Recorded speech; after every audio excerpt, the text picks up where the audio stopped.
Okay, my dear professional colleagues,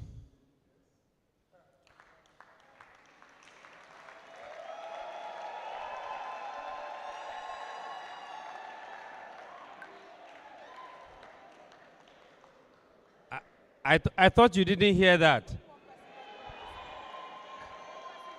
Only one person got the memo. My dear professional colleagues.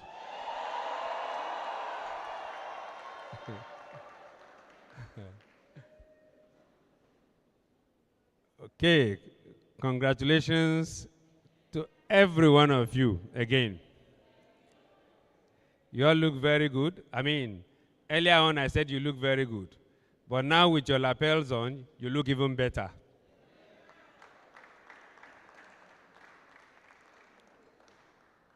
So, welcome to that institute and that prestigious profession where we manage people. From today on, you have assumed a new status in your lives and in your career. You must wear your badges, your lapels with integrity, with honesty, and with professionalism. If you do not know, in CIPM, I'm sure you must have heard of the acronym SCRIPT. SCRIPT stands for service. The C in SCRIPT is for creativity.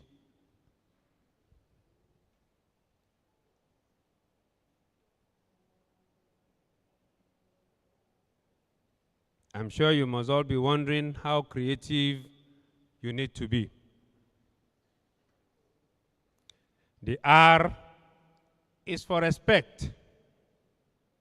You are in a profession that respects everyone, no matter how highly or how lowly placed they may be.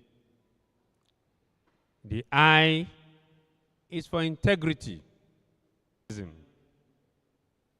And we expect that going forward from today, in everything that you will do, you will be as professional as your call and your oath of allegiance and the code of conduct spoke. I can do it. But together as a team, we can do it better. So we expect that you will engage, you will collaborate as professionals to deliver on your respective mandates and your respective KPIs.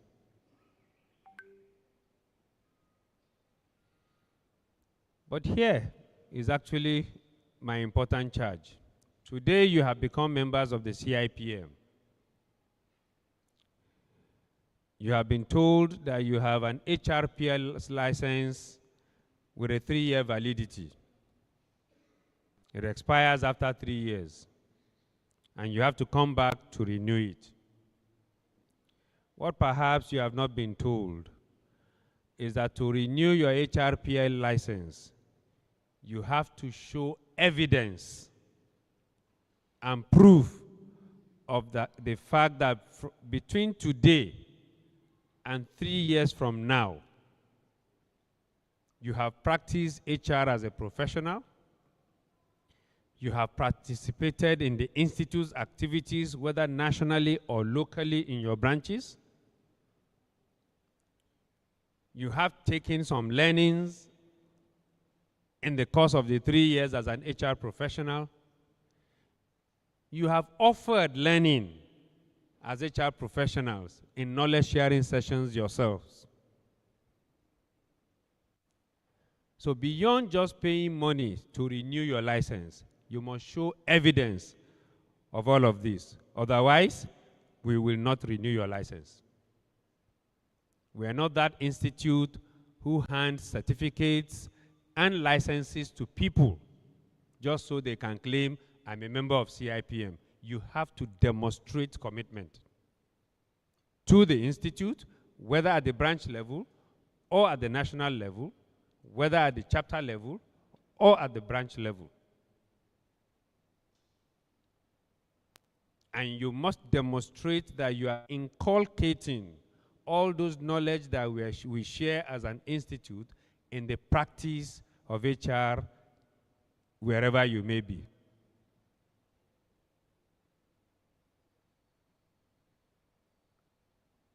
So we expect you to go back to your respective MDAs and be the ambassadors of CIPM.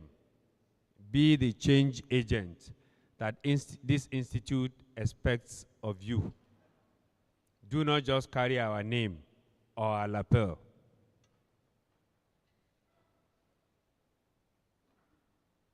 Support the Akwa Ibom State branch of the CIPM. With the numbers that we have inducted today, CIPM Akwa Ibom State should be able to create chapters in Akwa Ibom. And that is what we expect.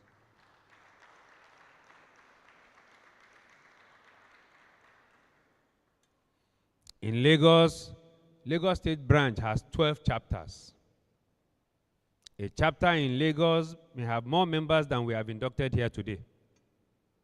One chapter, not the branch. In Ogun State, we have about 5 chapters.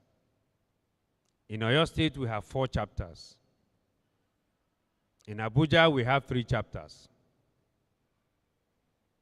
So branches are going on to create chapters. Membership is increasing. So if you have CIPM members in Oron, for example, enough to create a chapter, there's no reason why we cannot have a CIPM Oron chapter. Reports to the CIPM Akwa Ibom State branch. There is no reason why we cannot have a chapter of CIPM in the Akwa Ibom State Civil Service, just like we have what we call the Alausa chapter in Lagos. The Alausa chapter is a chapter of the CIPM in the Lagos State Civil Service.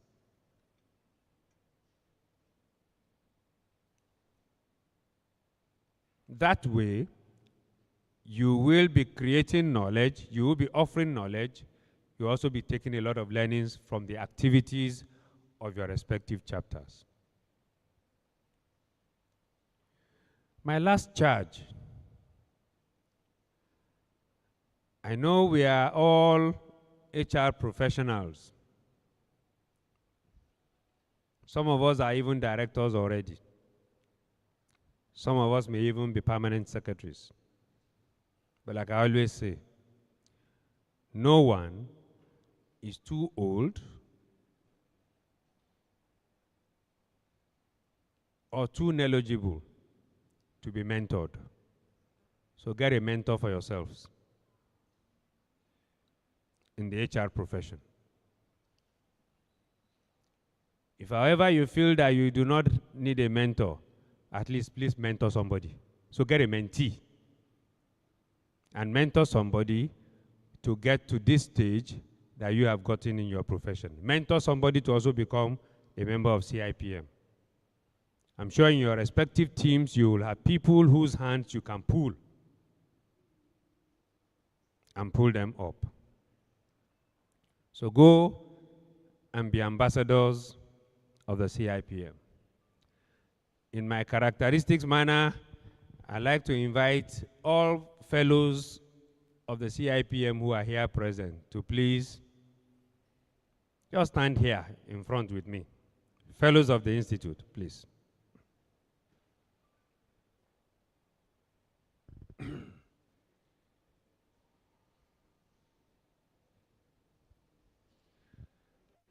I am glad that Mr. Eniabasi Ubong is here with us. So being a fellow of the CIPM is not a Lagos affair. Until yesterday, never met him. Until yesterday. I may know him, I may have known him by reputation. But he did all his thing here and became a fellow of the CIPM. That's commitment.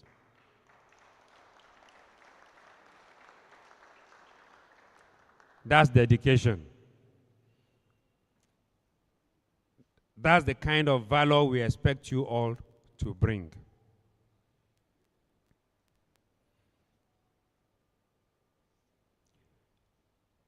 I remain perhaps today the luckiest president in CIPM's history. I'm sure you must be wondering why. My IPP is a fellow of the institute. My president is a fellow. My is a fellow. My registrar is a fellow.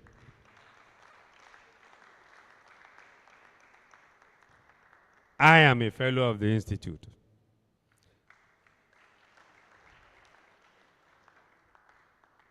And I have been a fellow since 2006. I have been a member of the institute since 1989.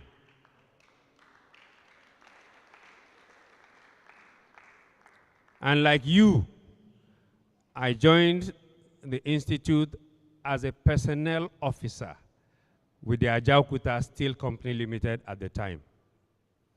I was inducted at the time, I was admitted at the time, alongside people who are working with Alscon in Ikotabasi, right? Here, the aluminum smelting company, back then. So it's been a long journey and a long walk to freedom.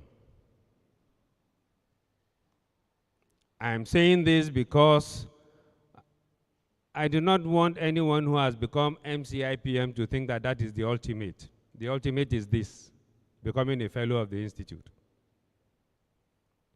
And you are lucky.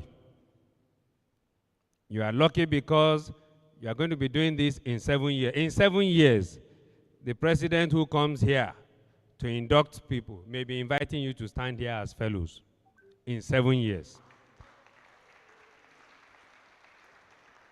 For those of you who are MCIPM today. For those of you who are ACIPM, it will take 13 years.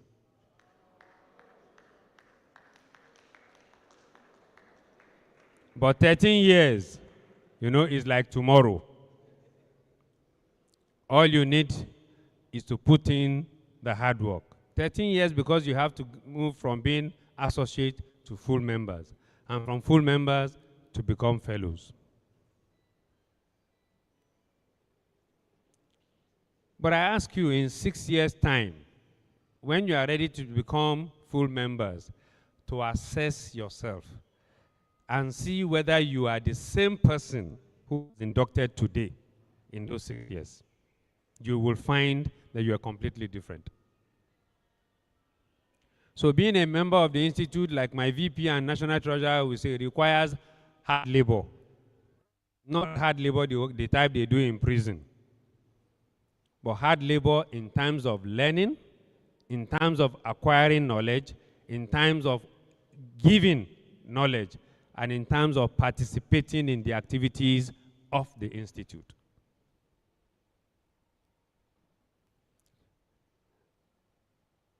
I'm sure if you ask Mr. Eniabasi, he will tell you how long he has been in this institute. My IPP. No one here would have spent nothing, and I repeat, nothing less than 15 years to get to where they got to.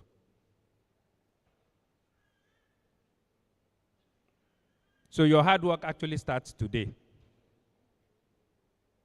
Do not think because you are public servants, once I have this, it has ended. So many public servants have transited into work in the private sector. So many public servants have transited to become consultants. Some of the brightest consultants that we have in this country today were civil servants who are HR, who are in HR and admin, like you call them in the public service now. So today, you should see today, you know, only as your springboard to achieving greater heights. I'm always very proud to call them all out because they are all shining examples of what our institute represents. And that certificate that you will get as you depart here, you are already members of the institute. It is not something we are proud of, we like to say, but it is for those of you who want to japa, it is what enables you to japa to the UK or to Canada and go and practice HR. Ask those who are not members of CIPM, who are in the HR profession, who have jackpot to the UK or Canada, whether they were able to get a good HR, HR jobs. But now that we have this mutual recognition of certificates with these bodies, people are able to access the kind of HR job they ordinarily should get, as HR professionals. So please, stay committed, stay dedicated, and the sky will be your springboard. Congratulations once again. I'd like to ask them to take a bow as you applaud them. Thank you. Thank you all. Nobody like work, but you must hustle if you want to. If no finish, they won't fight us. Thank If you, them Mr. they run, them President, no and pick at us. congratulations to all of you. No con they from say so like us. We no get the time for the hate and the bad energy. Come on, mind on my mind. And please put your hands together for yourself if you happy Steady to clean be like drug here. quality. Steady on my grind, oh yeah, but they want to see. And my fantasy. Almost 100 people My dad be joining us. no wrong. But we did all. And we really do appreciate your presence. Thank you so much. We did rush my wedding before. Now gonna make my dad be the rush. We have You got money with us. Yeah, we did rush my wedding before. Behind everybody. appreciate her for being here. She's the chairman, CIPM Delta State branch. Please put your hands together. She's watching you. Thank you so much for being here. We also have FT Ogunle, ACIPM, who is the chairman of Osun State branch of CIPM. Please put your hands together and appreciate her for joining us. Right here in this hall, ladies and gentlemen, we are graced with the presence of Apostle Dr. Udwarabong Udo. She is the Akwa Ibom State Overseer of Christian Pilgrim Bible Church, Uyo. We are happy to have you. Thank you so much for joining us, and welcome, welcome. And ladies and gentlemen, now that you are here, for the newly inducted members, now that you have become a member of the Chartered Institute of Personnel Management, how are you going to manage? How are you going to face? How are you going to prepare for the realities of the public service? You may be able to manage what is on the table right now. What happens to the future? This afternoon, we are going to listen to the public lecture on evolving realities of people's management in the public service of the future, the public service of tomorrow. And this lecture will be given to us by someone who is experienced, exposed, and capable. Mr. Ekanabasi Ubong, NCIPM FIPA, is going to present this lecture today. He is a retired permanent secretary here in Akwa Ibom State. And if you permit me, Mr. President, Ekanabasi Ubong holds a Master of Public Administration of the Institute of Public Policy and Administration, IPPA, of the University of Calabar, and a Bachelor of Arts of the University of Lagos. After a public service career spanning 5 years from his engagement, the NYSC, he retired as permanent secretary. Mr. Ubong is a chartered HR practitioner and served as Akwa Ibom State branch chairman and member of the council of the institute. Area of core competency is our learning and development. In that capacity, he has anchored in learning and development management staff of state and local governments, private organizations, educational institutions, and many more. He also offers advisory services to startups in HR matters. Apart from sitting on the board of 5 educational institutions, he also provides consultancy services to 4 others, especially in the areas of recruitment, learning, and development. He's a member of the Chartered Institute of Personnel Management of Nigeria and a fellow of the Institute of Public Administrators. Ekanabasi Ubong has a passion for personal transformation as a prelude to community and national transformation. Consequently, he is consistently engaged in youth development and recovery programs. He writes poetry and he is happily married. And with this profile, ladies and gentlemen, you agree with me that our guest speaker today, Mr. Ekanabasi Ubong, is the right man for the job. Please put your hands together and invite our guest speaker today who will be giving us our lecture. You're welcome, sir. Mbok miao bok no ye.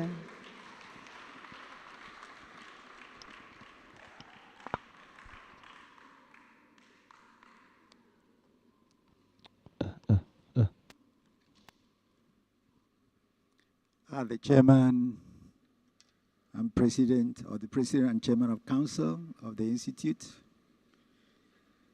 It was at this same institute many years ago that we learned that if you want to do protocol, you have to go through protocol all the time. Mention all the people in the list in the order in which it should be mentioned every time you rise to do so.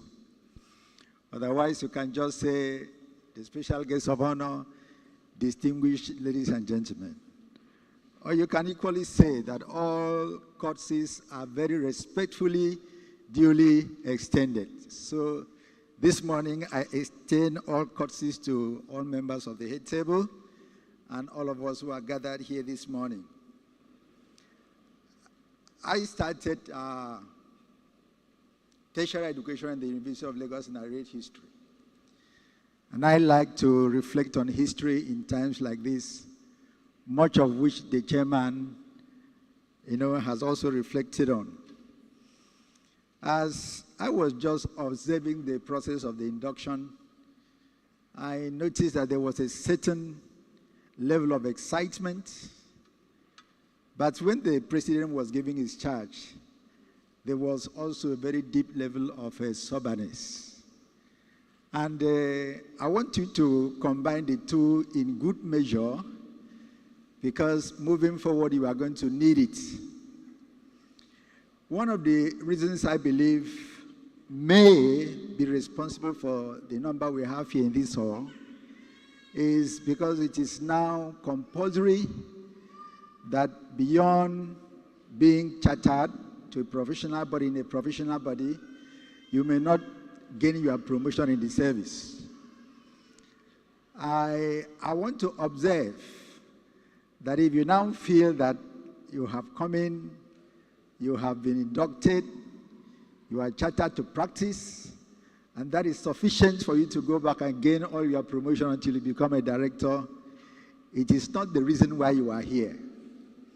I think that the president has very well dwelt on it and harped on the necessity for, beyond commitment, a certain engagement of your hands in hearts in the issues that concern this institute.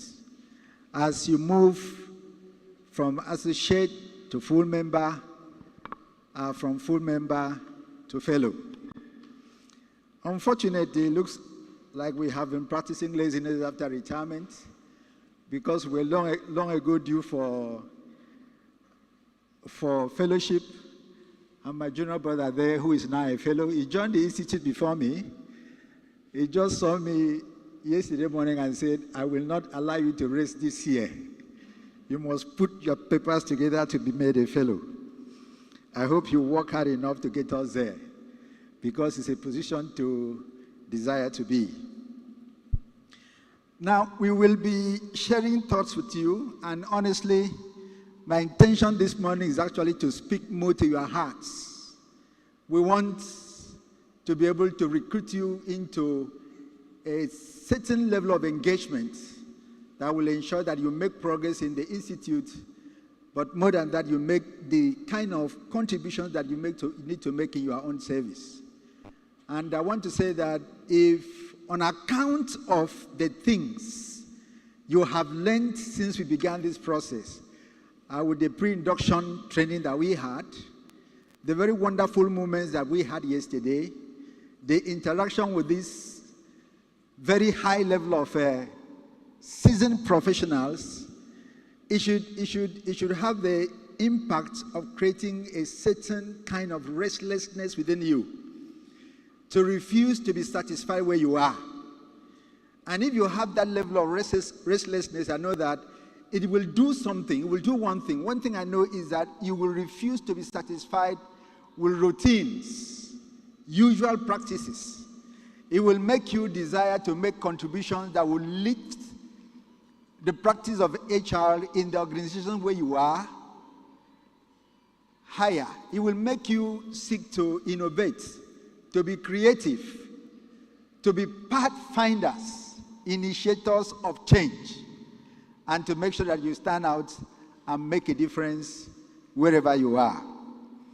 We want to be addressing our minds to evolving realities of people management in public service of the future. As I look back, I reflect. When we joined the Institute and when we attended the IYC, you would normally have to suffer long queues to register. You would struggle to get this paper presented in hard copies. You would suffer long queues to get your certificates of participation. But all of that has changed because the Institute is a sponsor of change, and they have demonstrated it very, very clearly. Now you can register from here for your conference. You can just get your materials on arrival. And after the training program, you can go ahead and print your certificates of participation. Nobody will do that for you. So things have really changed from those seasons where we had hard copies, and then we went on to have disk. We had the disk, and now all that needs to be done is at the end of this presentation, just press a button, and this paper will be in your phone, and you can make reference anytime you want to. These are the changes that I've attended, our experience in CIPM, and I believe that you can bring this attitude to bear as you go back to practice. The world in which we live is a world of change, and change has become so rapid that it is almost impossible for you to reckon with the change as they happen. Industries now deliberately produce to make their product obsolete. We call it PPO, planned product obsolescence. It means that if Toyota makes a car today, they believe that in the next 6 months, there will be another model of that car. And in another 6 months, there will be another model of that car. The devices you have, the Android devices you have, of course you know. The changes that are brought in, higher levels of technology to make life easier for you, higher levels of proficiency. These things keep on happening every day. And so you have to be in speed to be able to catch up with the changes that take place in society and in life. HR has gone through the whole gamut of changes over time to the present that we now are. And I want us to just reflect on these changes in people management from 1945. People have said that after the Second World War, the world changed in very drastic, revolutionary, and important ways. In fact, life became very different from what it was before then. And I think we can say the same thing of HR. Post-war, from 1945, we began to have rapid growth due to industrialization and technology. Those were the changes that took place. Please just move the slide to the chart that we have there. We'll be running for time. Thank you. So HR began to grow very rapidly due to industrialization, the emergence of technology, and the need to have more personnel brought to the workplace. And what impact did it bring in HR? It increased the need for educated and specialized workers. Those were the years where specialization, was emphasized. It also had the impact of expansion of wages, the introduction of new salary and benefit programs.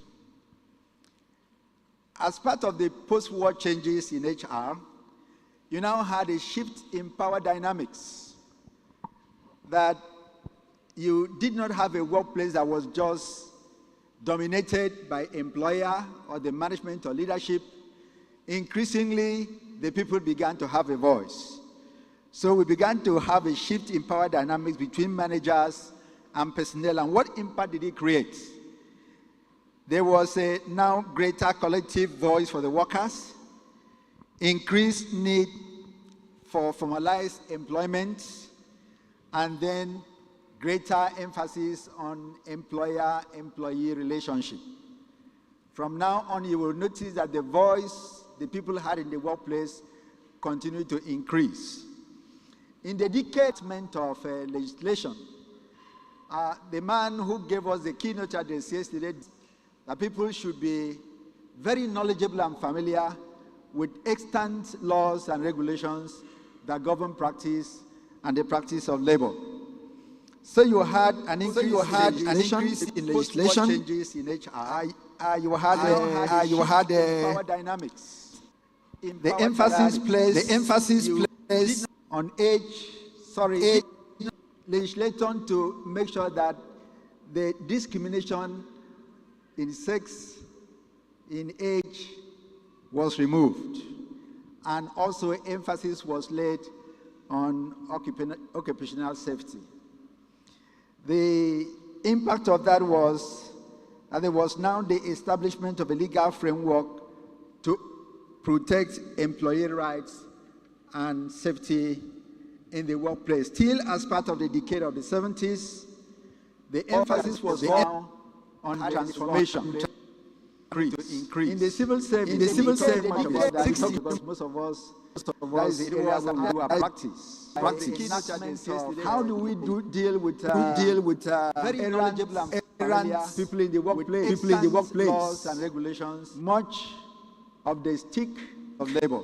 Very little. Very little of it. You had an increase in legislation, and at the end of it, you had the drastic aspect of it is that you may have to be shown they were out of service. But in the decade of the 70s, when people began to have more voice in the service, the emphasis was now on transformation. Instead of thinking of how to remove officers or people who were not doing well, the emphasis was now on how do you make these people to transform from what they were to what they ought to be. How do you empower people to be able to give more value in the places where they work, and then with some of throughout there has been transformation and evolution, leading to a very strong emphasis in employer-employee relationship. That has been for all time. Always been roots management, and there has been service and people that are in service. What was the impact? It meant that HR relationship had become more powerful and crucial to people that are in service. Let me just stop here to say this. If you have been in HR we were, you would have noticed that more powerful and crucial that people from memos could emanate to all of the places where they work, leadership. And then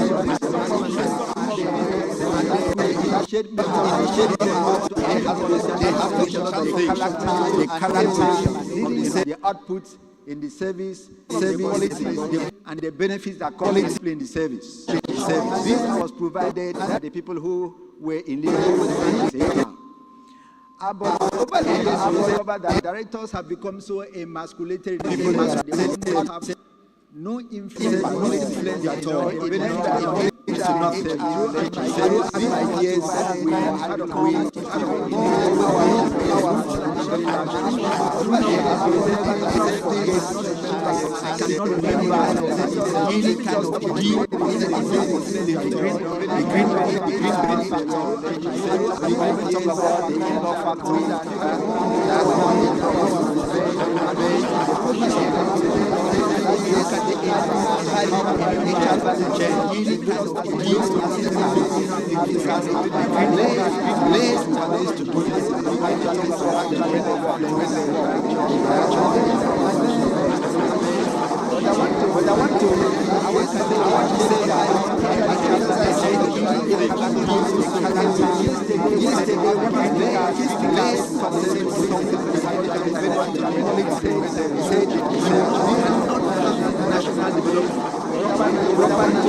How much you are able to muster the resources that is available to you to make a difference where you practice.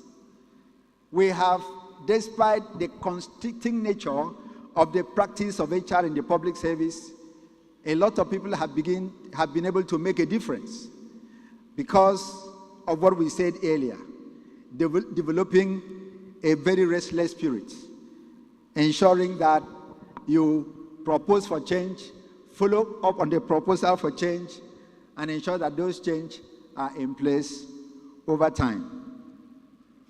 Now, ongoing in HR is the need for continuous tools and strategies to respond to technological advancements. You have very little of that in the public service, but slowly they are beginning to make inroads. Just last week, we had to obtain a life certificate for all pensioners for this year. And it has always been a very laborious process. Huge crowds of pensioners from when you cannot remember. And then huge crowds of people attended to by just a few civil servants. And you have to show a lot of papers. Very cumbersome process. But what happened this time? Because government decided to introduce technology. You just had a few young men who sat across you, and in 5 to 10 minutes the process was through. They just sat with their Android devices, got a few information from you, got your pension ID card, snapped and uploaded it, snapped your picture and uploaded it. Just in a question of 5 to 10 minutes, we're through. So that is to show what technology can do when you adopt it.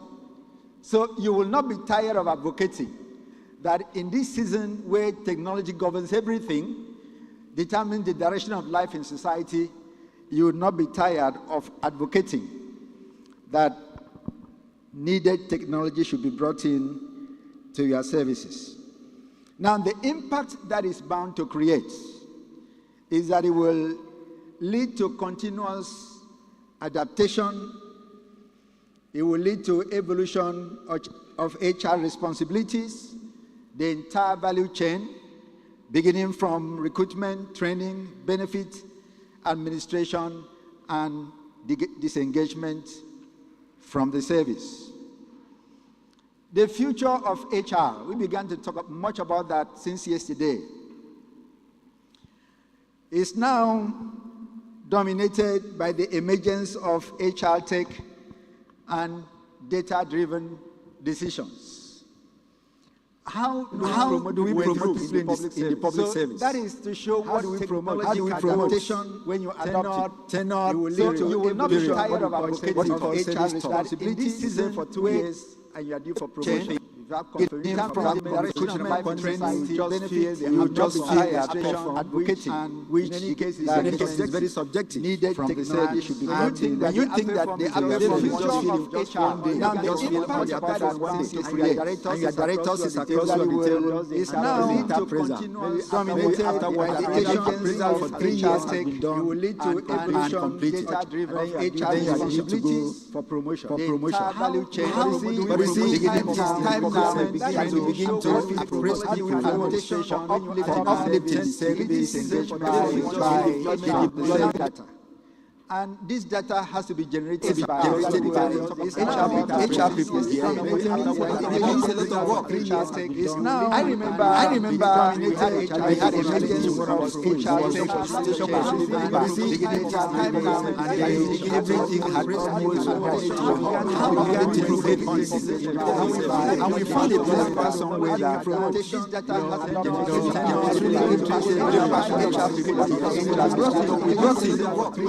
I remember the man began to generate his own data every week. He take on the record when he signs things at the office, and we find whether you sign it at the end of the day. He takes the call, check the call of how much it is, whether it was that was a man began to generate. You will take the time whether you give a sign every week. He did not make the mistake. End of the week, you will go back to your do an analysis, a service for every teacher at the end of the week. People and attendance was very poor. Was that not only did he now have 100% attendance, but the teachers who come to school teach and stay till the end of the day.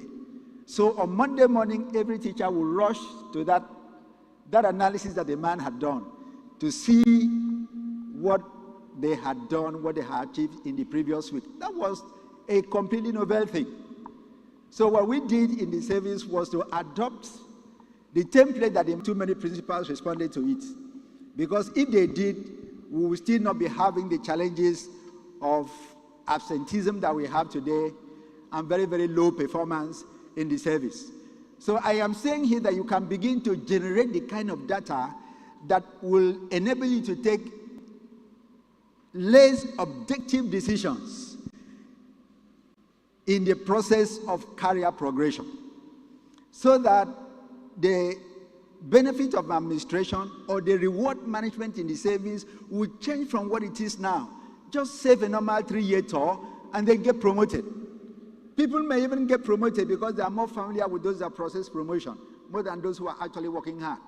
But if you're able to generate the data and bring the right influence to bear, it should be possible for people who have contributed more in the system to move faster in the system and provide leadership to engender the necessary change.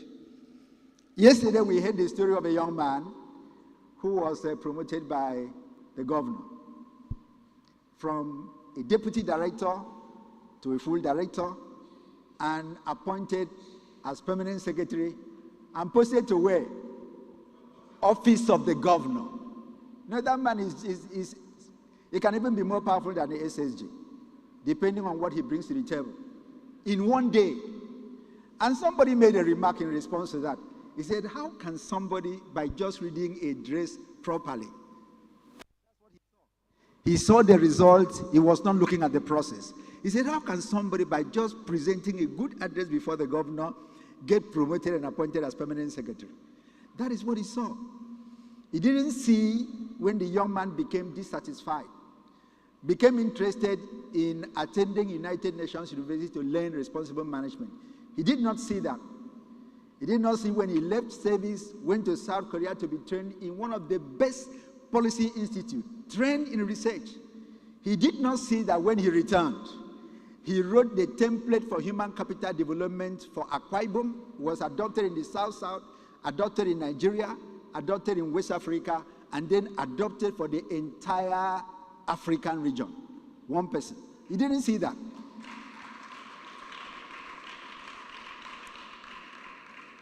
So now when you look at that, I'm sure nobody here will doubt the fact that that young man deserved what he got. What we are saying is that it ought not to be one of those things that happen as a major thing. It ought to be a system that is put in place to encourage people to be productive. If there is no incentive for a man who is working hard, there will be nobody who is working hard.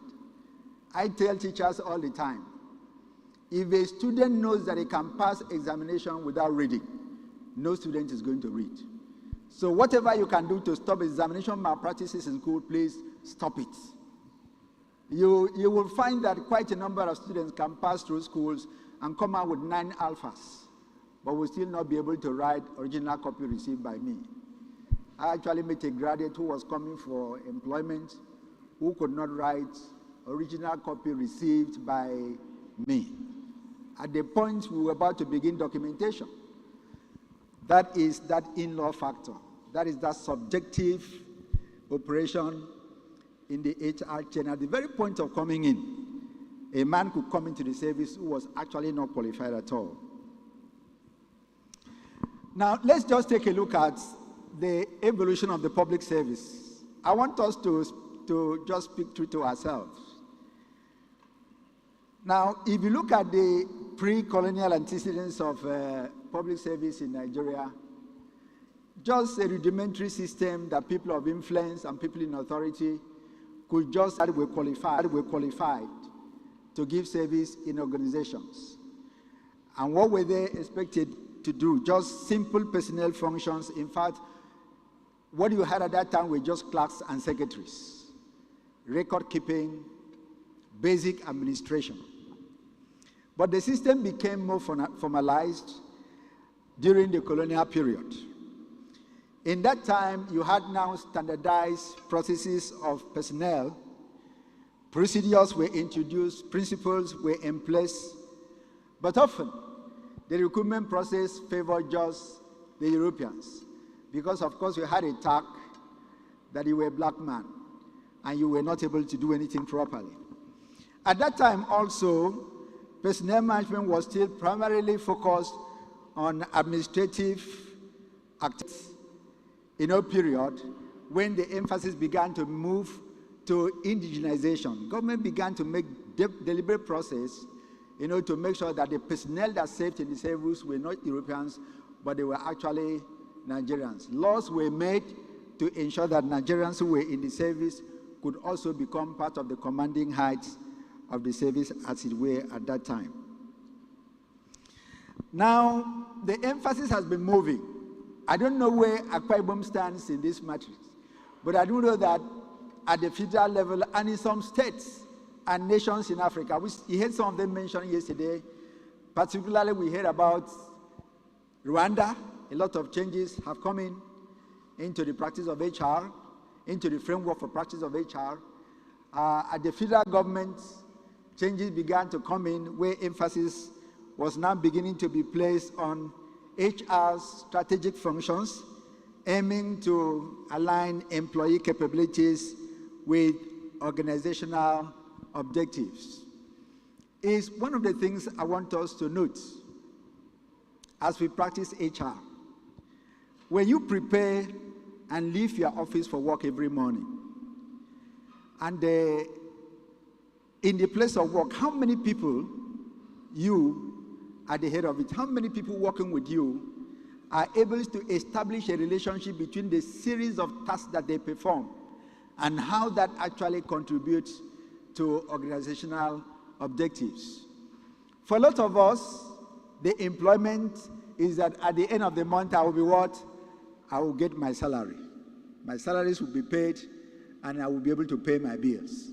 But really, very few people know that those small tasks that they perform is expected in the final analysis to contribute to the organizational objective. This, began to happen, in the post-independent era and in recent times, that HR is called upon to be more strategic in practice, to be able to ensure that there is a relationship between the interests of the people who are being managed and organizational objective. We have to be able to establish that. What we did in the departments that we are, particularly when we got to departments that were very, very challenging. School services manages the core functions of secondary board. Administration department manages all of those value chain activities in SUBEP. And you have 15,000, at the time I was there, you had 15,300 teachers to manage. And you have to take care of all of the functions that pertains to them so that they could focus in delivering value to the teacher or to the students in the class. Now, what we did was to expose all the people that were working with us to the information they need to do hands-on or not. By the time you do that for 2-3 years, all of those people would have become very conversant, and some other trainings that were not directly required to enable them to perform their functions. How did we come to that? Because there is a certain flavor that we had as a result of being involved in CIPM and being exposed to the activity. I want to say that as members of this institute, ladies and gentlemen and professional colleagues, being a member of this institute will give you a flavor over and above your own colleagues. It will enable you to stand out. And I'm not saying this because the council is here. We were just discussing with my brother. Of all the professional bodies in this country, I have not met one with the level of insistence on professionalism. You cannot be chartered because you are head of service, or because you are SSG, or anybody. You cannot be chartered because you are governor. You have to go through the process and be chartered. And when we organize our conferences, the organization is top-notch, world-class, the very best. And in every aspect of the activities of CIPM, professional colleagues, I tell you, is a wonderful body to be associated with, and to work with, and to grow by, and be fulfilled through. It is. Everything about CIPM is top-notch, is world-class. And what it will do for you, is that it will give you a certain flavor over and above your colleagues who are not a part of this organization.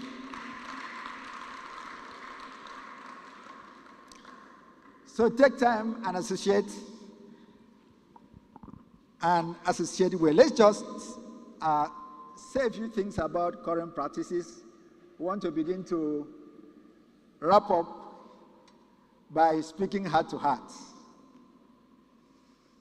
Current practice in HR has abandoned the traditional leadership style that we are very familiar with, traditional people management style that we are familiar with. But in the service, we still have that. And I believe that if you are creative and innovative, you can begin to affect things in the service. Because I believe, professional colleagues, that you can lead from any position. You can exert influence from any position. It depends on whether you have the ideas. You are still having the hierarchical structure from down there to the permanent secretary and authorities flowing downwards. Can we make a difference? I'm asking, can we make a difference? We can make a difference. I'm beginning with you. Because someday, most of the people who will be permanent secretaries in Akwa Ibom State will be some of you who are sitting here. And it will be unfortunate if you do not seize the moment to make the changes that the system requires. We can afford to follow the current practices now, that HR is now human-centric. The leadership is now human-centric. The emphasis is on the people.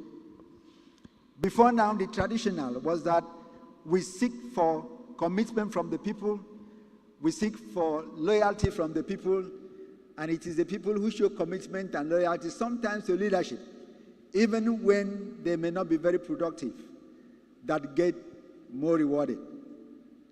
But now the emphasis is on the people. How do we get the people to be engaged? How do we foster employee engagement in the workplace?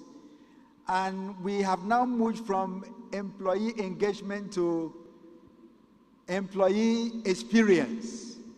How do you give the employee the best possible experience in the workplace? And how does management and leadership, apart from ensuring those things, ought to ensure that while we look for the interest of the worker or the people, we ensure that it is tied to achieving organizational objectives? Do we have a smarter ministry or a smarter MDA? And those of us who are working in the parastatals, you are in a position to bring more changes more frequently because you are outside the mainstream of the traditional civil service. Can we have a smarter parastatal than we have? Can we reduce the level of bureaucracy and red tape? I tell you what it took to have just a simple change of name in the system. You apply, get a change of name in the newspaper, get a newspaper cutting, send it to the board, the chairman minutes to the board member, yes, an affidavit, the chairman minutes to the board member, who minutes to the director of admin, who minutes to the schedule officer, who ensures that all the documents are complete, and then sends it back to the director of admin, who will now minute to the chairman, who will give approval before you issue a certain letter. Just simple letter of change of. But when we just went there, we said, if you have a graduate, can he not take a look at the papers that you need and determine whether this woman deserves a change of her name and then take necessary action? So when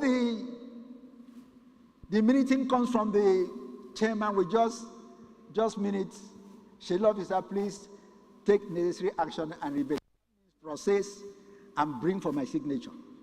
It doesn't have to go back to the chairman again. By looking at these simple things, you can do what? Reduce bureaucracy. You can make your organizations more productive.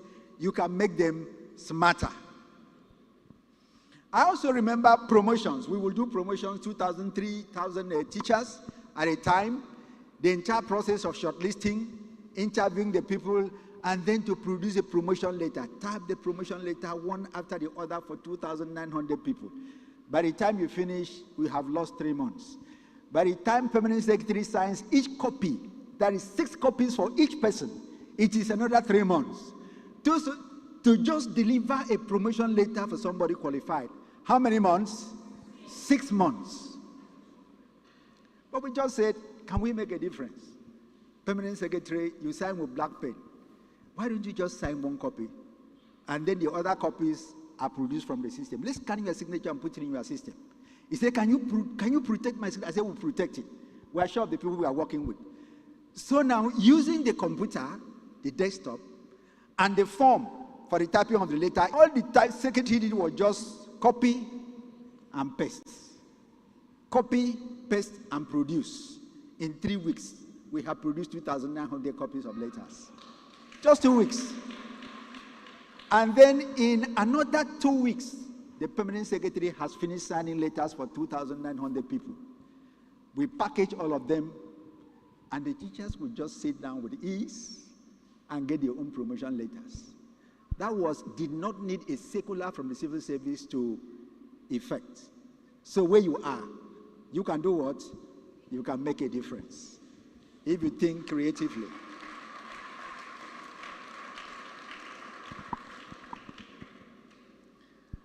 I want us to move to the end because I know while the presenters yesterday were presenting, I was just considering what a major difference, what a huge difference.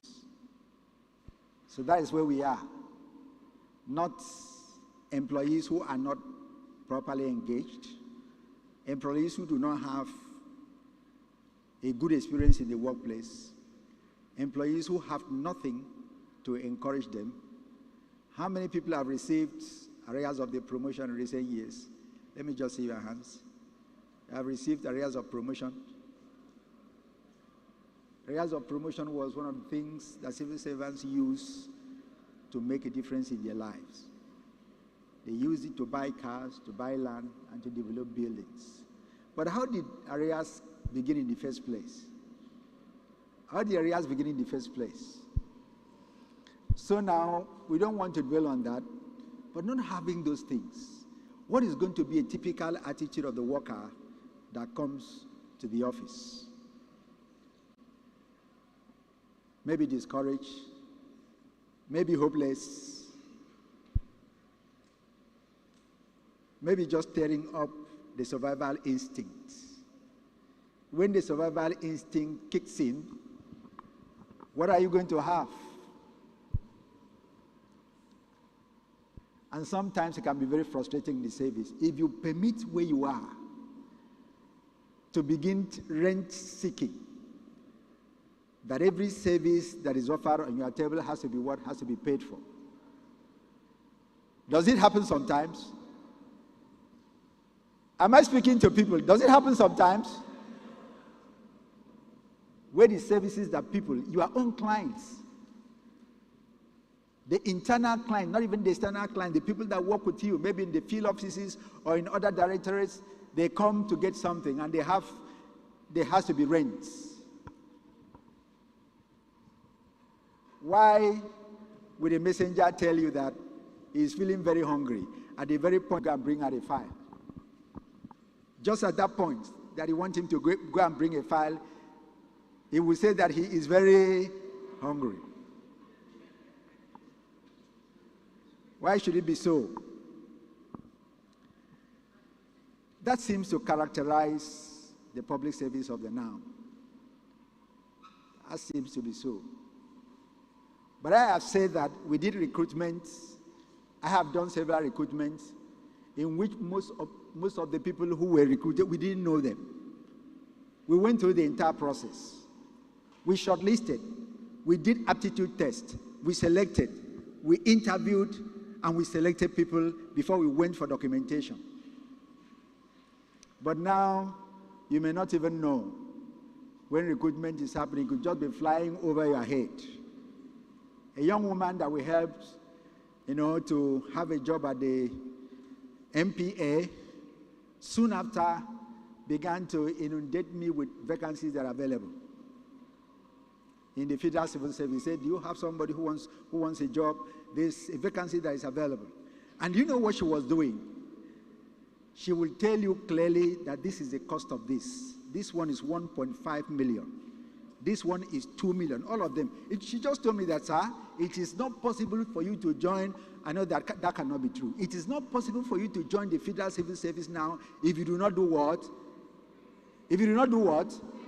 If you do not pay, you will not join. That's what he said.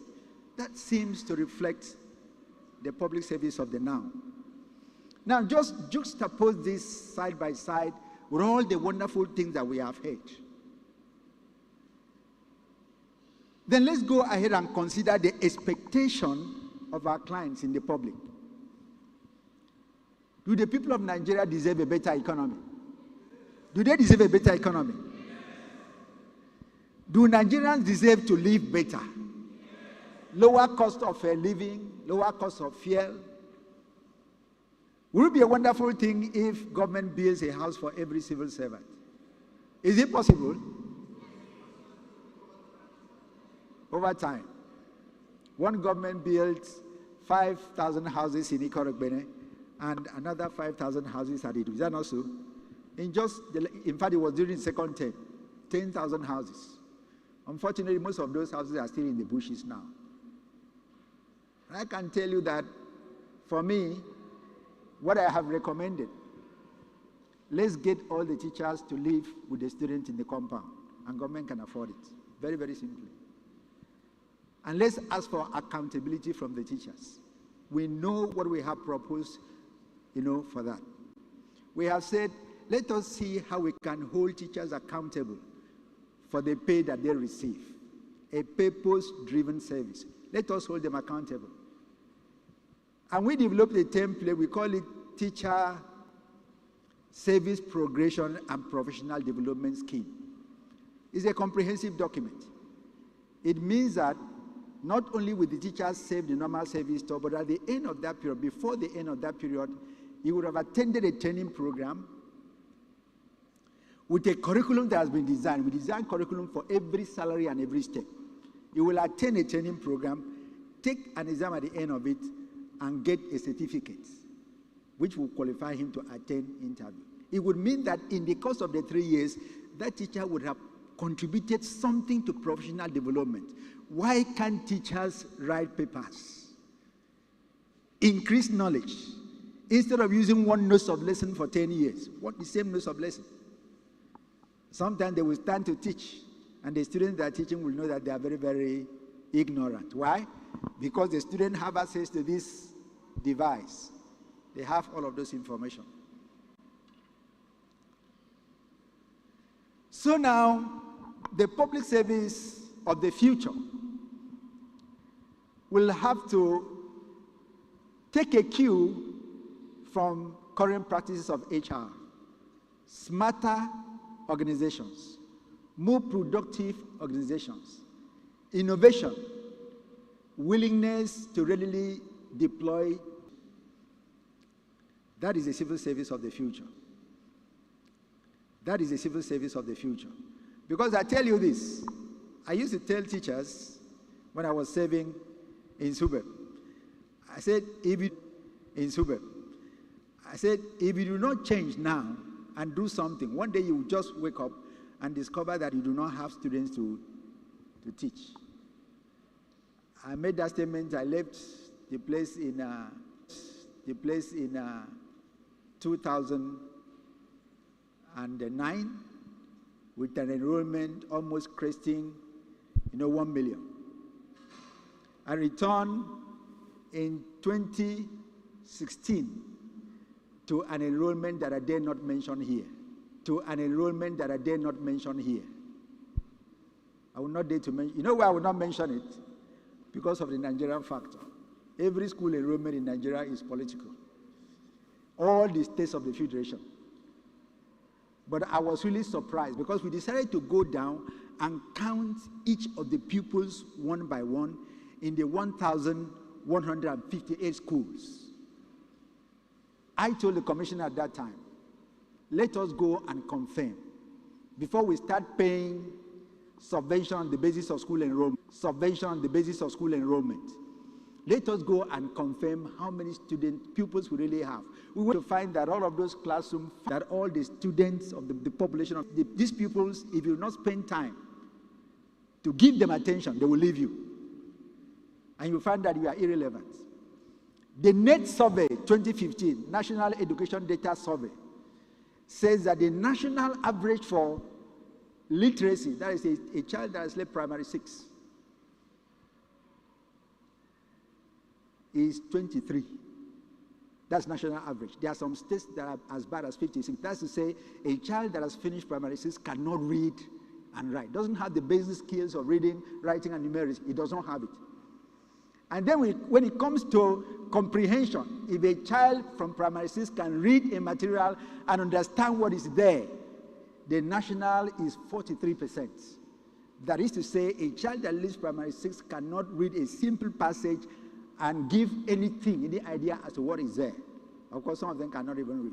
And the most shocking is that 9% of the graduates of tertiary institutions in Nigeria are still illiterate. That is to say, they have gone through College of Education, a polytechnic, or university, but they cannot read and write. 9%, that's the national average. Now, how can this kind of public sector drive national development? How can it drive national development? That's why I want to encourage you, ladies and gentlemen, wherever you are, in that table where you are, please try to innovate. Be creative. Don't be tired of writing memos. Don't be tired of advocating for change. You will have enough information as to what you should do, that we have received these few days. But don't be tired. But one thing I want to show you as we round off is that if you continue to identify with Chartered Institute of Personnel Management of Nigeria, one effect that will have on you is that it will cause you to be restless. You will not be able to be satisfied with the status quo. You will always want to do something because of the information that you receive and the new things that you have learned. It will make you restless. I end with an experience. I was in the office one day, and a young man, very wiry looking, just came in and sat. There were other people in the office, and he said he wanted to see me. It was not even his time, so he just jumped to my. I wanted to ask him to go and sit down and wait for the others, but on the second thought, I said, well, he's here, let me just permit him. Very wiry looking fellow. He dipped into his bag and brought out a mathematics textbook, groundbreaking, teaching in a village in Oron, one local school in Oron. What made him to write that book? He said he discovered, he didn't read mathematics in the university, he read accounting. He said he discovered when he started teaching that a lot of students don't pass in mathematics. So he asked himself the question, which is what I want to encourage you to do. Interrogate current practices and see what you can bring to change. So he asked himself the question, why is it that students of mathematics do not pass? He said he went, collected all the mathematics textbook that he knows, and looked at the pattern of writing. He discovered that they will give the problem, they will begin to give the solution step by step, but not explain each of those steps, and then arrive at the answer. So he said, if I now write the interpretation of each of the steps, a student can read mathematics like another person reads history. As long as a student can read, in fact, the first statement he made was, it is possible for all students in Akwa Ibom to have a credit in mathematics. I looked at him. He says, it is possible. So he wrote that textbook, and I think last year he got one of the best teachers award. It was the one that he made in Akwa Ibom as contributing the greatest to knowledge among his own colleagues.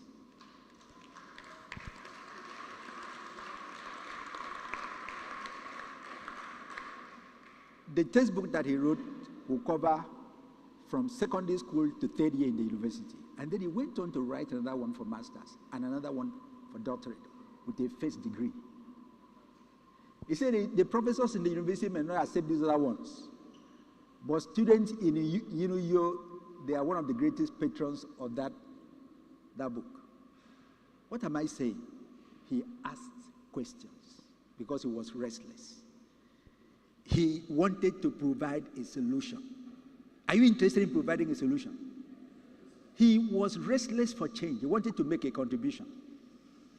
Today, he has gone on to read for his master's and his doctorate, and there's no putting down that young man. That book went to Ghana, and the Minister of Education in Ghana said, we would have adopted this book, but for the fact that in Ghana we are doing modern mathematics. He said, this textbook is unbeatable. How did it come about? Because he was interested in making a contribution and in making a difference. Ladies and gentlemen, I want to invite you in this institute, please be interested in making a difference. Thank you, and God bless you. You can actually do it better. To make a difference, he says you have to be interested. Thank you so much, sir. That was a lecture on evolving realities of people management in the public service of the future. Thank you so much. He has asked important questions concerning your readiness. How ready are you for the future? How ready are you to face the challenges and, of course, the favors that come with the future? How creative are you? He talked about creativity there, and he was very specific about it.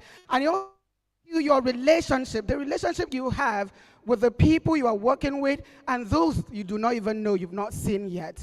Please, ladies and gentlemen, put your hands together once again for Mr. Ekamasi Ubo.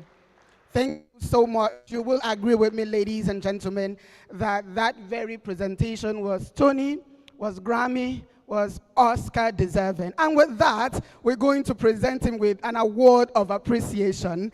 And to do this, ladies and gentlemen, please put your hands together and welcome Mrs. Ugochukwu Ebonu.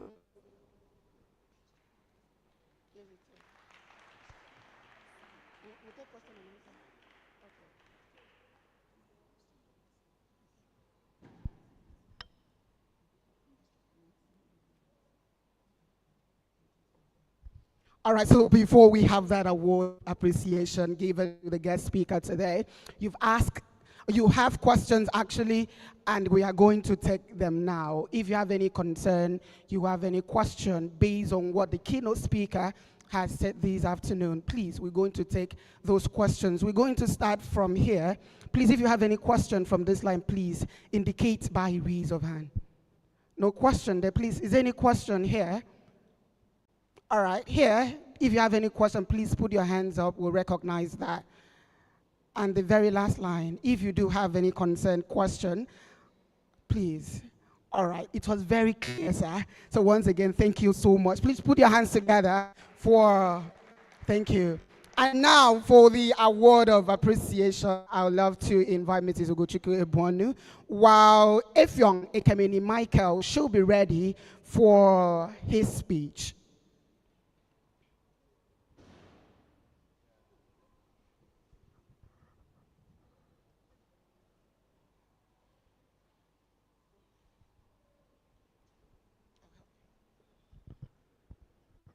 Okay. Good afternoon, dear professional colleagues. I hope the lecture didn't make us to go down. Good afternoon, dear professional colleagues.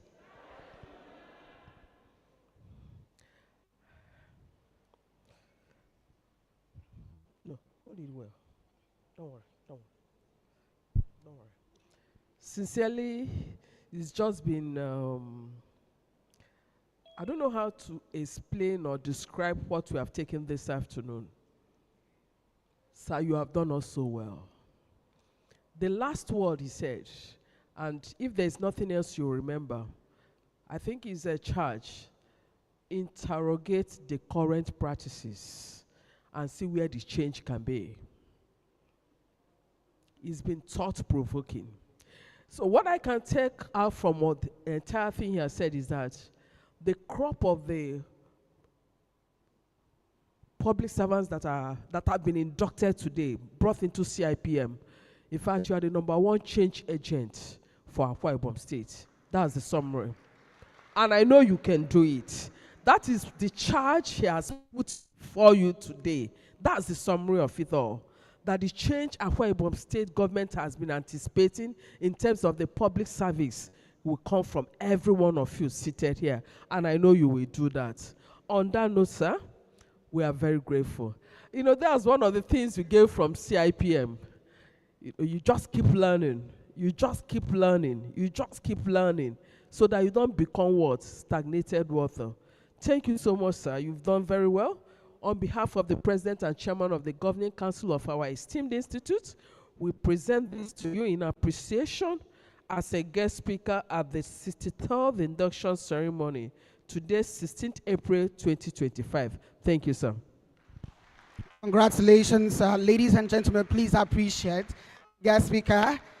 Put your hands together for him. Congratulations. Congratulations. Ladies and gentlemen, we have over 100 live online. As you are seated here, other people all over the globe are joining you as well. We have Mr. Tunde Adebayo, PM, who is joining us. He is the Chairman, HR and Governance Committee. We appreciate your presence here. Thank you so much for joining us. And now we're going to invite one of the inductees who will give a speech. Representative of Practitioners Roots Inductors. We're going to invite Effiong Ekemini Michael.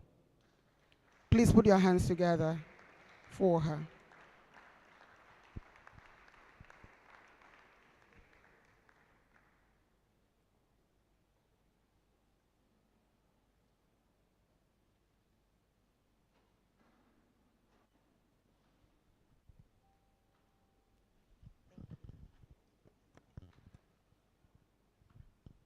Good afternoon, everybody. Our esteemed President and the Chairman of the Governing Council, Malam Ahmed Gobi, FCIPM, FNLI, the beautiful Vice President, in person of Mrs. Chidima Justina Ubieje CPM, our BM, our vibrant national treasurer, in person of Mrs. Treasurer, in person of Mrs. Ogochukwu Ebonu, FCIPM, FCIPM, IPM, and we have our delectable registrar, very beautiful, Miss Oluwatosin Naiwo, FCIPM. We also have our immediate, ever young, past president of CIPM, Mr. Olusegun Mujid, FCIPM. We also have our eloquent guest speaker, our very own, our guest speaker, our very own, our former permanent secretary, Mr. Ekanabasi Ubo, MCIPM, FIPA. We also have our very own, the first female chairman of Akwa Ibom State branch of CIPM. Can we give her a rounding sound of applause? Mrs. Roselyn Essien. And lastly, professional colleagues and fellow inductees. Good afternoon once again. I am so elated to stand before you this afternoon to come and perform this ceremony for us. Please, can we give them a round of applause? Sir, we really have just some few minutes ago to give a speech on behalf of all the inductees. So please, my fellow colleagues, I am standing on your behalf. So this is what I penned down. On behalf of the inductees, I am honored to stand before you today with a heart full of gratitude.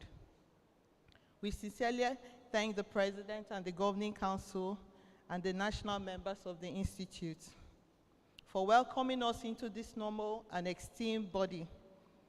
This is indeed a moment of significant milestone in our professional journey, and we are truly honored to become part of a community that upholds such high standards in human resource practice. We recognize the responsibilities that come with the induction, and we pledge to uphold the values and ethics of the Institute, to contribute meaningfully to the profession, and to always strive for excellence. Lastly, I charge all of us to be ready to challenge the status quo and to make a difference. Once again, I want to thank our national executive and everyone for this opportunity, and also to thank you for your unwavering commitment to building capable, ethical, and forward-thinking HR professionals. Thank you, and I believe that you will always love to come back to Akwa Ibom State again, to this beautiful land of promise. Thank you all.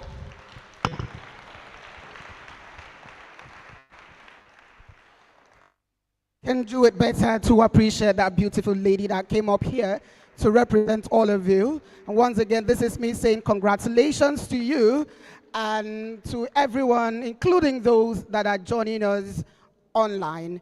And at this point, we are going to hand over all of you. We have over 200 of you here that have been inducted into the Chartered Institute of Personnel Management, CIPM, here in Akwa Ibom State, and many others that are joining us online.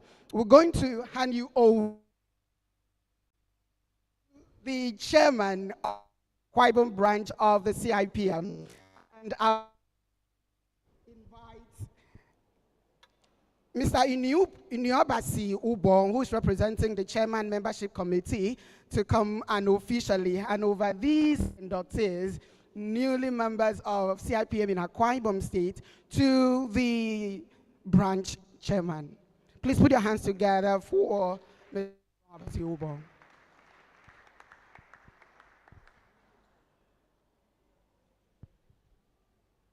All our new members, the full members and associate members that have been inducted this morning, please rise and remain standing. Thank you. The President of the Institute, I'm going to do this on behalf of the Chairman of the membership, Mr. Omotayo, FCIPM. It is my pleasure, therefore, on his behalf, to present and as those who have been inducted today to the chairman of Akwa Ibom State Branch and other chairmen whose members are involved, whether they are here physically or online. Distinguished chairmen of branches, it is therefore my pleasure to hand them over to you formally. I urge you to mentor them, to guide them, to encourage them, and to do everything possible that you need to do to make them become true professionals and very active members of the Institute. It's not enough for them to get the certificate and go home and sit down. We want you to encourage them and to help them to be active members of the Institute, and also to perform their duties for the Institute and at their place of work, and to uphold the charter of the Institute and the oath of allegiance they had sworn.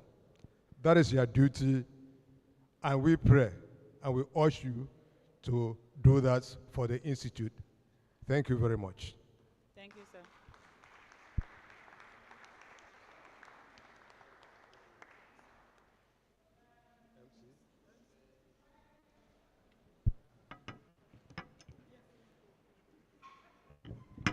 Please be seated. Thank you. Be seated. Thank you so much, and once again, congratulations to you.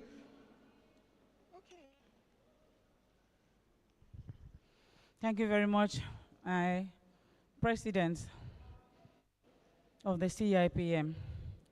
I do accept all the inductees today into Akwa Ibom State Branch.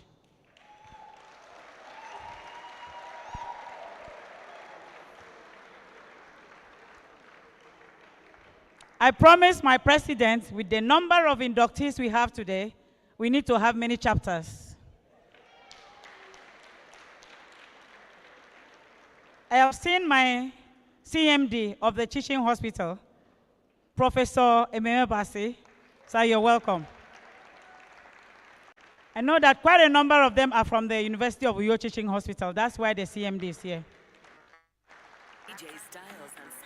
We have quite a number of them from the Lugu government, so we will consider having a branch for the Lugu government, the State Civil Service, and even the University of Uyo Teaching Hospital. I welcome all of you to CIPM. CIPM is the apex regulatory body for HR practice. I know that you are very happy to be our members today. You are the newly inducted members, and you are going to make our institute proud. God bless you. We will train and retrain to become proper members. God bless you. If them they run, them no fit catch up. I know they from say. Congratulations, man.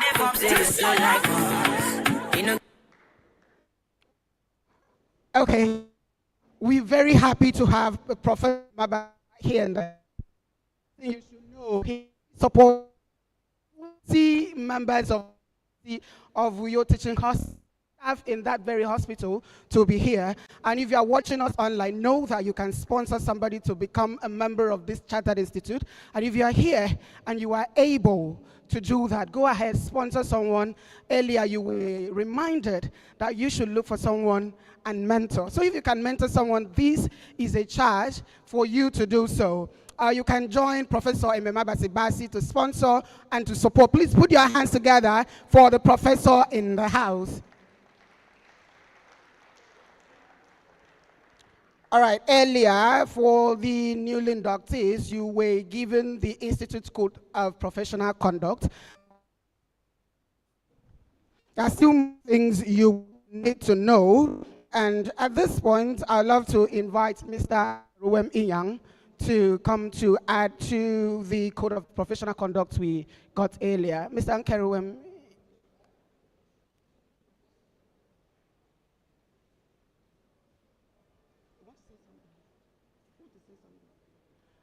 Okay, while we are waiting for Ankeruem to, okay. Please put your hands together for Mr. Ankeruem Iyang.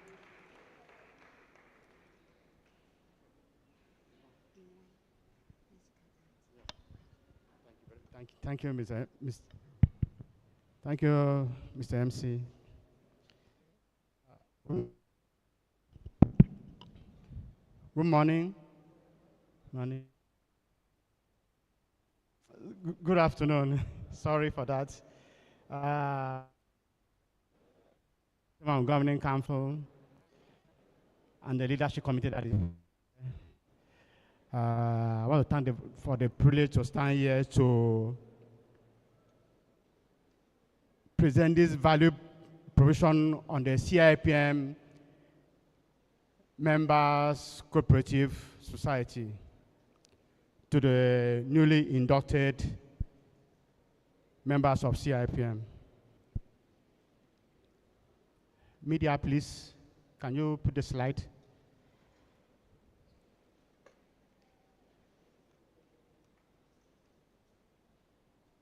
One of the CIPM value provision for members is a CIPM Members Cooperative Multipurpose Society.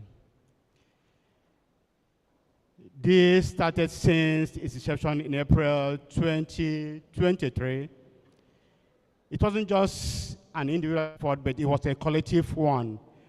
The leader in 2022 deemed fit, 2023 deemed fit to put this cooperative together. The cooperative is just a unique one, first of its kind in the country, because one, members of the cooperative is scattered across all the states in Nigeria and even beyond the outside the country, like UK, Canada, US. We have members that are cooperative members. Despite the diverse background of members and their perspective and experiences, the members work together to build a solid foundation for the cooperative and to build it to become one of the world-class cooperatives in the country.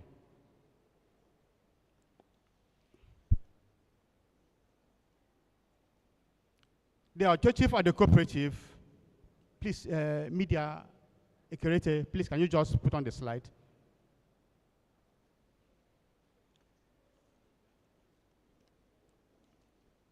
You have the objective of the cooperative, you have our mission, our vision, and the scope. The objective of the cooperative is to meet our economic needs of our members through jointly owned and democratic controlled cooperative.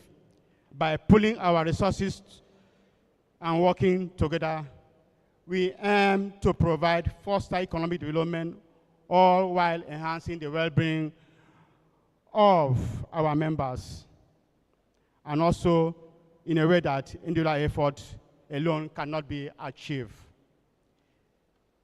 You have the vision, the mission, and the scope. The cooperative our cooperative will ensure that every cover that a member put, we will save and manage very well. Our mission is to ensure that our professional colleagues have access to finance. Okay, sorry. Let me just go to the slide page 3. I want to give the rundown what so far you have done for the past almost close to 2 years. We have over 784 members across the countries and beyond. As of now, we are almost close to 2 years. Our balance sheet is over 82 million. Our balance sheet is over 82 million. So far, we have over 10 million loans to our members of the cooperative. So please, the newly inducted members of today, we call upon you. It's mainly for the financial members of CIPM. If you want to register with us, you can scan this. Immediately you scan this, it will take you to the app of the cooperative. So you open it, you just fill in and submit, and register with 10,000 registration fee to the Access Bank, but you can still pay through the app. You can forward the evidence of payment to that number and the email. And also you can stay connected and updated with us. Please, the next slide. With us, you can see those to contact. Actually, I'm representing the president of the cooperative, Dr. Funke Medon. He's the president of the cooperative. I am Mr. Nkero Iwan, the assistant general of the cooperative. Media and so on. You can even scan this. It will take you to our WhatsApp platform where all the necessary information you want about the cooperative will be posted there for you to have access to. Thank you very much. Once again, congratulations for joining CIPM. The apex, everybody of human resource management. Thank you very much. Thank you so much, sir. If you're still watching us, for those of you online, if you want to be a part of this family, there's a QR code on your screen. You can just scan that to join the WhatsApp group and get all the necessary information you need to know Chartered Institute of Personnel Management. Distinguished ladies and gentlemen, right now we're going to get a goodwill message from Professor Emema Basi. He is the CMD of the University of Uyo Teaching Hospital. Ladies and gentlemen, please put your hands together for the CMD. I can see the people that he actually supported to be here, so excited, already standing to appreciate him. This is another reminder, if you are here to support or sponsor someone, please go ahead and do that. You're welcome, sir.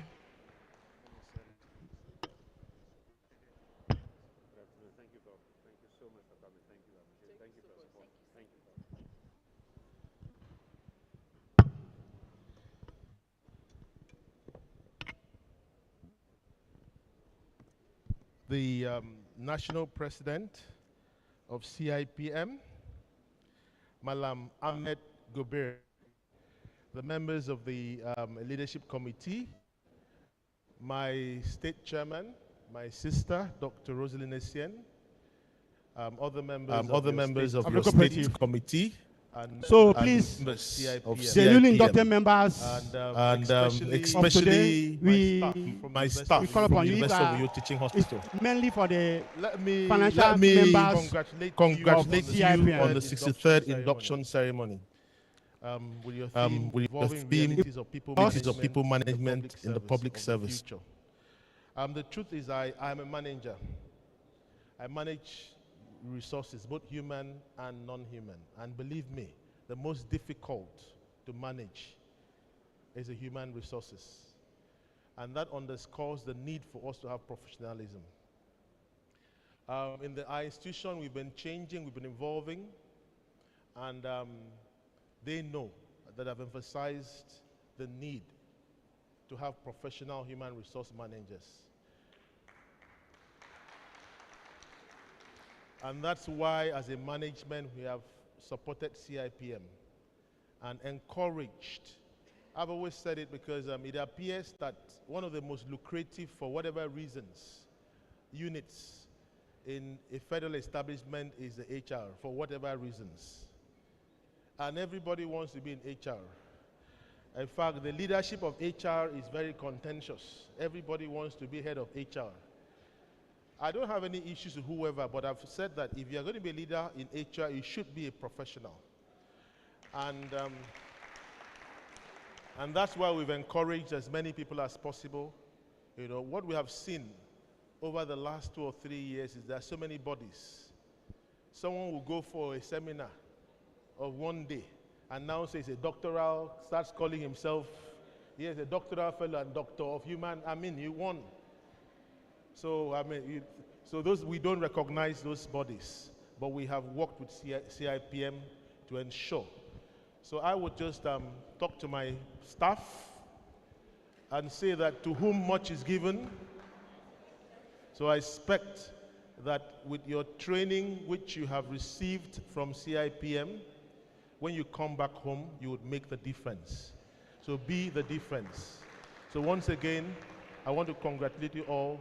And please plead. Myra, if you are here to support or sponsor someone, please go ahead online with the Minister and do of Education that. and another one with the Vice Chancellor too.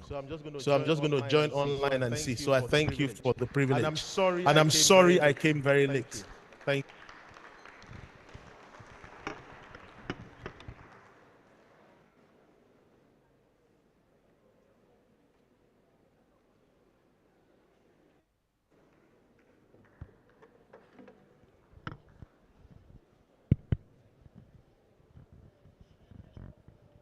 All right, thank you very much.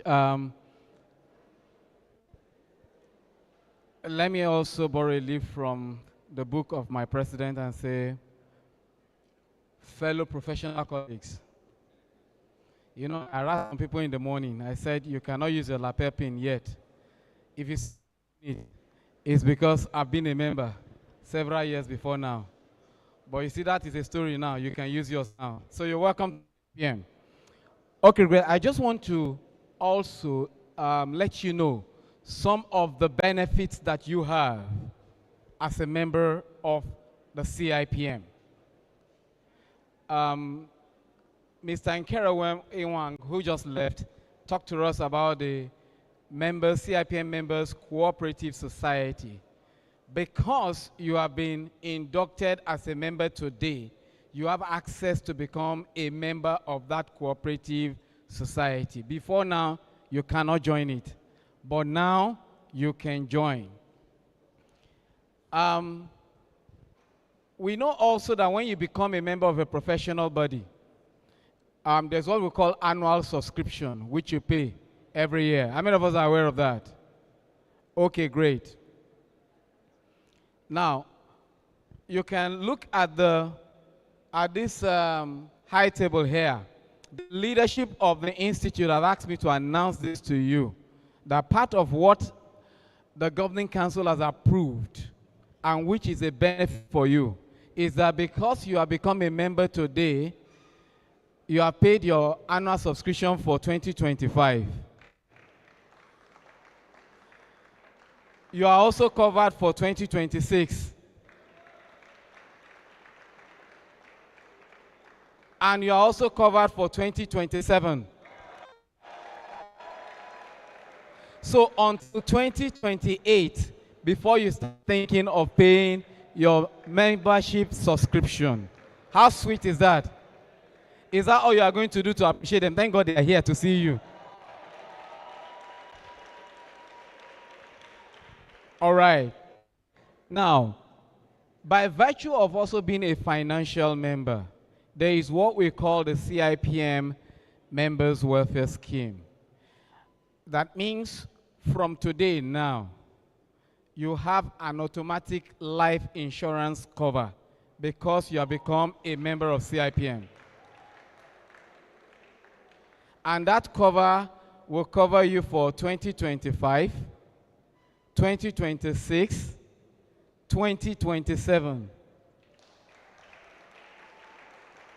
Now, all of these are additional benefit that comes to you just because you are a member of CIPM. I can see the way Mr. Oliver is looking at me. That kind of ojoro is this? You did not do this for me when I become a member. Sorry, it's not me. Mr. Afangide is also protesting. Well, that is the benefit. You see, it is from glory to glory when it comes to CIPM. So you have increasing value. Now, I have not mentioned everything. There are some that it is not for me to talk about. And when the time comes, they will be talked about. I'm just letting you know there is still a lot more about the value you get becoming a member of CIPM. And why are we emphasizing this? Two reasons. Number one, so that you will enjoy those benefits, because if you don't know, you will not enjoy these benefits. Are we together? So we want you to know. And part of that is that we need you to quickly, in case there are some things that have been circulated on the WhatsApp platform for you to complete. You need to complete it for you to get your license. We've spoken about license. And we'll be reaching to you to talk about other things, other updates you need to do. Oh, I forgot one, and I think I can talk about it now. Also, because you have been inducted as a professional member of the Institute.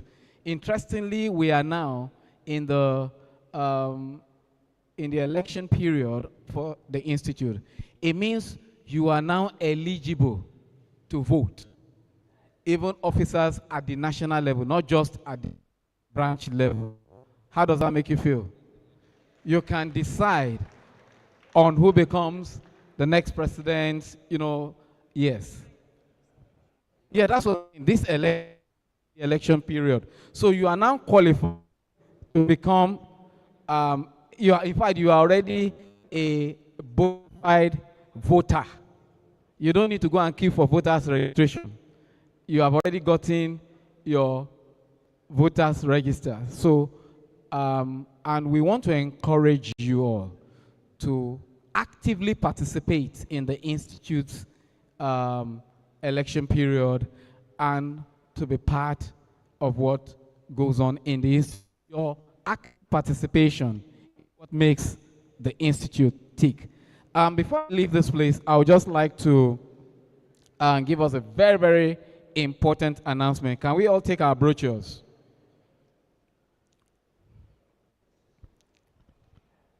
Very simple. Just turn to the back page of your brochure. Do you have the same back page as mine? Check, just in case your own is different. So we'll ask you whether you are truly a member of CIPM or not. Now, what do you see there? The 57th International Conference and Exhibition of the Institute. I congratulate you, Chairman, and the entire school of the Akwa Ibom State Branch for your conference that held yesterday. That was a conference. Cover of the front page. Can you see? What do you see there? They are not opening again. No? Are you tired? They say they are tired of the value we're bringing. Oh, you are not tired? Okay, so I thought you are tired of it. So this is the 17th Special Human Resource Forum of the Institute. And it's holding on Thursday, the 19th of June, 2025. And you can be part of this. As a member, because you are a member now, you will only pay 30,000 naira to be at this Special Human Resource Forum. But those who are not yet inducted as members, they will pay 40,000 naira. There is no shortcut. These are part of the value you get as being members. You get to pay less fees in all our fee-paying events. Same for the international conference and exhibition that I earlier mentioned. So we'll encourage us to attend these two events. Each of them carries credit points that add up to you for membership upgrade. The President spoke about those who are inducted as full members today, that in 7 years, we have some building up your points already. Attend the conference, you are building up your points, because all of these will add up to whether you are upgraded or not. Same for those of us who are associate members. In 6 years, you'll be qualified to upgrade to full members. But you have to start that journey immediately. Book to attend these events, be active in the institute. This is what makes you a professional. Thank you very much.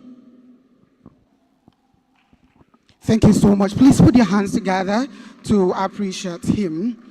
And Mr. President, we are gradually getting to the end of this induction ceremony today. And coming up next will be the vote of thanks. But shortly before that, I simply want to recognize the presence of the Right Honorable Sunday Bassey. Sunday Bassey is the leader of Uran Legislative Council. Please take a bow, sir. We are very happy to have you here. And he did not just come here alone, he came here with members of the Uran Legislative Council. All the councillors are here. Thank you so much for being here, sir.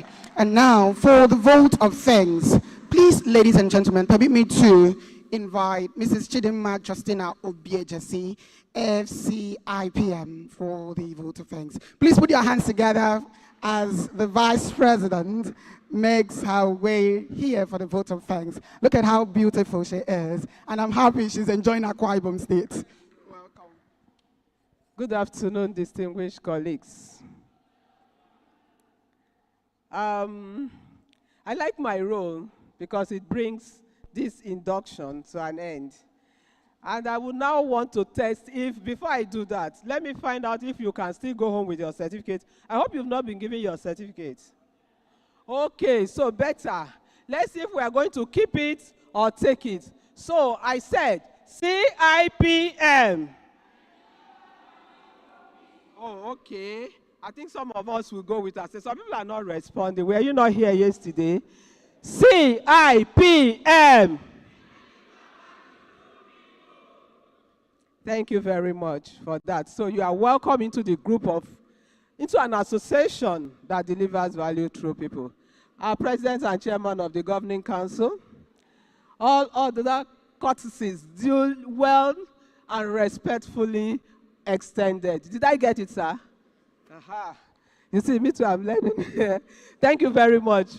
I just want to use this opportunity first to appreciate and thank our God for making this day possible. I know that for all of us here, both those of us who traveled all the way from Lagos and those of us who got inducted, it could only have been God. If not, we will not be here. It's been a journey we started a few months ago, but we thank God that today we can come here and do this. So we give all glory to God. Having said that, I would like to thank, let me first extend my appreciation to our members seated out there. I know that some of them came here to support us. I would especially want to recognize, although the CMD is not here now, to say thank you to him. He's a true people manager. To have been able to sponsor his people, and not just that, he came in physically, despite his very tight schedule, to be here. Please extend our appreciation to him, and through him to all the spouses, parents, well-wishers, friends that have come here to support this occasion. Thank you for supporting your own to take the right step at the right time, this very moment. Give yourselves rounds of applause. Having said that, I want to appreciate all of us who have taken that bold step to induct today. We have moved away from the group of quacks to become professionals. So nobody should dare talk to you anyhow. Thank you. You are now our professional colleagues. One thing that excites me when I come for inductions like this, or when we get to induct new members, is that I've always believed that this is one profession that started from the Garden of Eden. When God created, so if you decide to join this association, you are simply taking part in the co-creation of what God started from the beginning of the world. So welcome into our profession. And having said that, you've heard all that have been said. You need to remain active. And by being active, you heard that your 3 years annual dues have been covered. But in 6 years, you will want to upgrade to become either fellows or full members. Let me give you a secret you may not know. Your activities will count. How many times you attend events? How many times you attend branch meetings? How often you attend branch meetings? What positions you hold? Whether you log in both virtual and physical event will all come together to count. The trainings you attend will count. If you do not attend, please just note that then you may also be told that you cannot be upgraded. Upgrade, just like induction is not automatic, upgrade in CIPM is not automatic. So please, let us get active. Let us take record of the things we do and pay our annual dues at the right time. In 3 years, you will need your license again. All this will count for you. So I look forward to your being active in the institute, as well as we welcome you here. And even those of us online, I want to appreciate you for staying that long. Let me then say thank you to our guest speaker. Thank you so much, sir. CIPM, we are blessed. You know what he said? He said, question the process. Interrogate the system. He said, make change. He said, be a solution provider. So as we go out today, let us be solution providers. Thank you so much, sir, for that. Having said that, I will just go on to thank the HQ team for flying all the way and making this possible. Like they have all said, before you would have come to Lagos. Today we are in Oyo, and I'm preparing to eat the fisherman's soup. I ate afang yesterday. And someone is laughing. Don't be surprised. I spent 4 years in Oyo schooling in UNIOYO, so I'm actually a graduate of UNIOYO. So I would say to the leadership, on behalf of all of us who have been inducted, the ESCO of Akwa Ibom branch, I would say, Sosango. And my own powerful chairman, you did it. You and your ESCO, well done. You did what we didn't even thought was possible. God bless you. Please, can we give a round of applause? I look forward to greater things. I look forward to Akwa Ibom State coming our best branch in the state. And whoever is taking over from her, just know that this is a big shoe, but she has also grown your leg big enough to enter that shoe. So our expectation from you, I know they tire. Our expectation will be higher whoever you are, the next ESCO. We would expect not just chapters, we will expect best branch award, we will expect study centers. We will expect everything. So just be ready for us, but we know you can do it. From what I've seen, you can do it. You have the ability. Having said that, I want to say thank you. And as we go, God bless you all. As we travel back to our places of work at home, may God lead you back safely. And in closing, I'll say God bless CIPM. Long live CIPM. Long live Akwa Ibom State. And long live Nigeria. Because at CIPM, we deliver value through people. Thank you very much. A hand of applause to the Vice President. You can actually do that better. That is the Vice President of this institute. Once again, Bokmana Miaubo. Thank you, thank you, thank you. Before we go, I'll quickly love to remind you that you can sponsor someone, you can support someone. The departments in the government, the agencies in the government, especially in the Akwa Ibom State government, and of course the different ministries in the states, you can sponsor members of your staff to be qualified HR practitioners. And the only way to do that is reaching out to the Chartered Institute of Personnel Management. You can call the chapter or the branch chairman. She's always there to pick your calls. You can drop a text for her. She will tell you what next to do. And with that being said, I want to thank everyone. My name is Jerry Johnny. Before we go, we'd love to take the national anthem, just to be a little bit loyal to our country. The national anthem, please.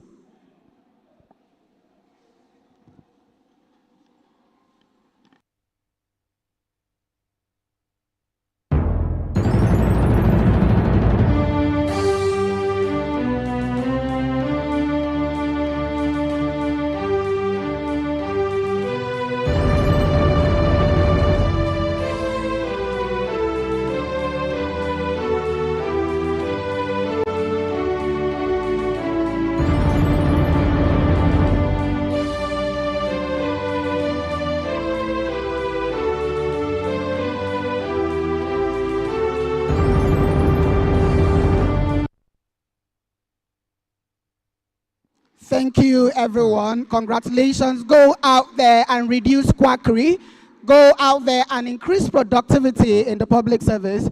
May God be with all of you. Have a productive day ahead.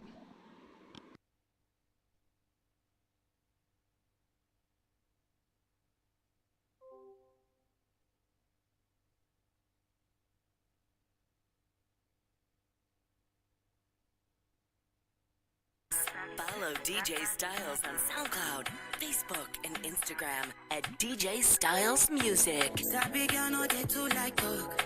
Animals they in human form. Bandy man nobody like walk. But you must hustle if you want job. If no finish they won't fight us. If them they run them no fit catch up. I know they form say I too righteous. No con they form say you so like us. You no get the time for the hate and the bad energy. Come on mind on my mind. Please do not be in a hurry to go. Hello, please, especially for the newly inductees, come out here and take pictures with the national president, your branch chairman, and of course, other members of the executive. Don't be in a hurry to go.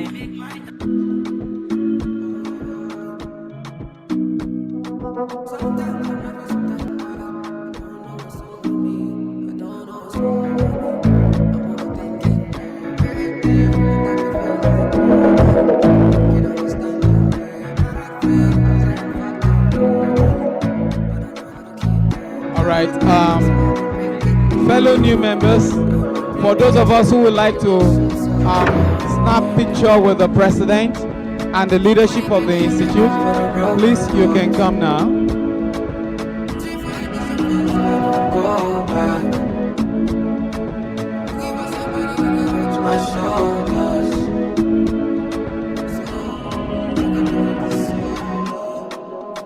Okay. All right, so can we have the leadership first, please?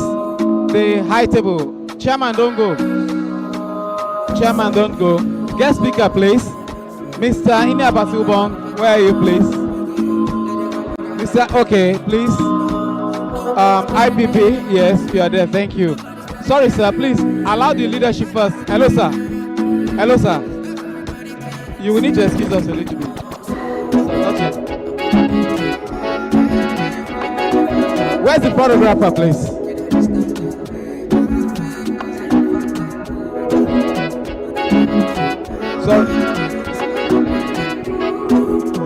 Sorry, let's move on. Where's the photographer? Okay, please, shall we move? Let's move. Hello, sir, please. Hello, sir, please.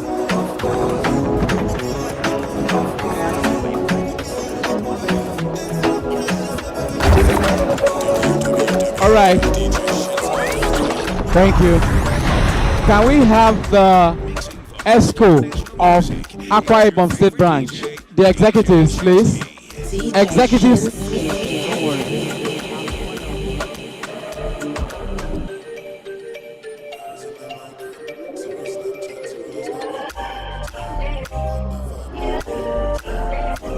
Okay, the executives of the